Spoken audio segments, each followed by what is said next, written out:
Do you know what I like to do instead of work on Fridays? I like to look at some baseball cards. I finally got one. I finally got one. Got a special card. But before I show you that, I got a few other things. First, I showed you some of my 1990 action-packed football cards. Just love that set. There were test cards made for that set. They included some other sports.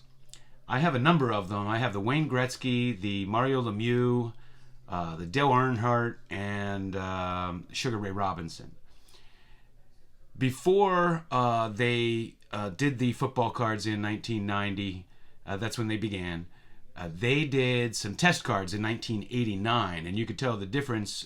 They look the same, but on the back, the trademark says 1989.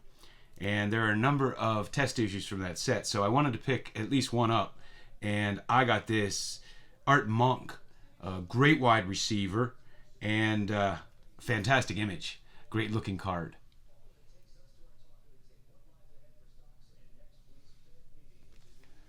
And down here,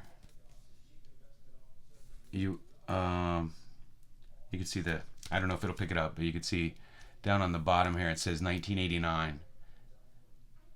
So if you have any of these, you might want to turn them over and see if you have a test. Much more scarce.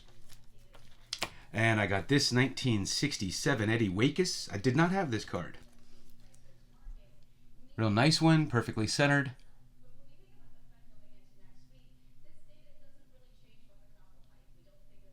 Of course, I work on all these sets, have near sets, pretty much from, I don't know, 52 on. And older sets too. There's so many that I work on. I used to be more of a set collector. More recently, not so much, but I will pick up cards for my sets when I find them. If I stumble on them, or if there's a particular player I'm looking for and realize I don't have them in those years. And then I got this C.J. Stroud Mosaic rookie card.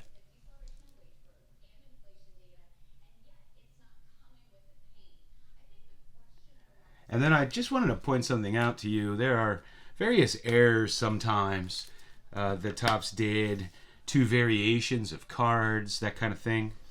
And I know of two cards in the 1971 set that have what they call a blob, and I don't know why.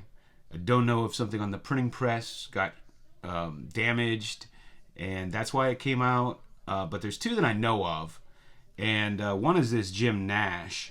And I actually, I display these together. So this is the regular card. And over here you can see there's a black blob. And that's a version of the card.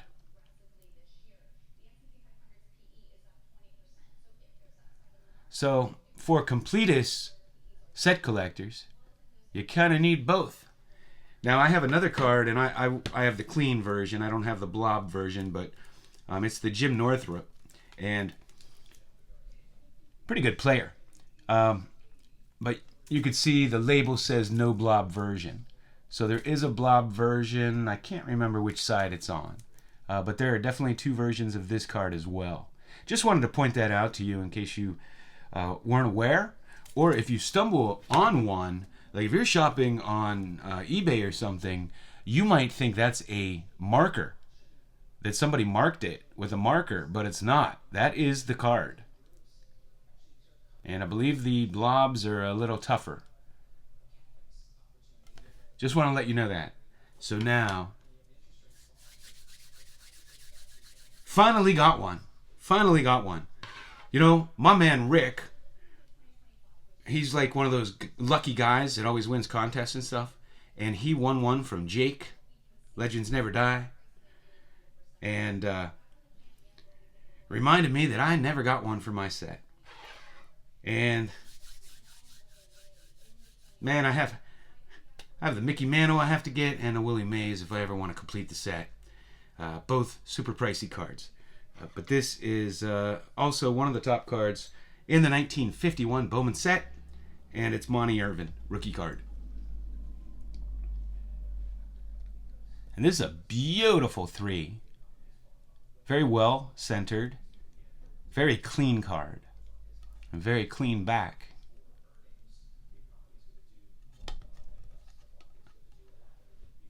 It's one of those little art cards. Just a fantastic card. So I'm super excited to check this off my want list. Thanks for hanging out with me.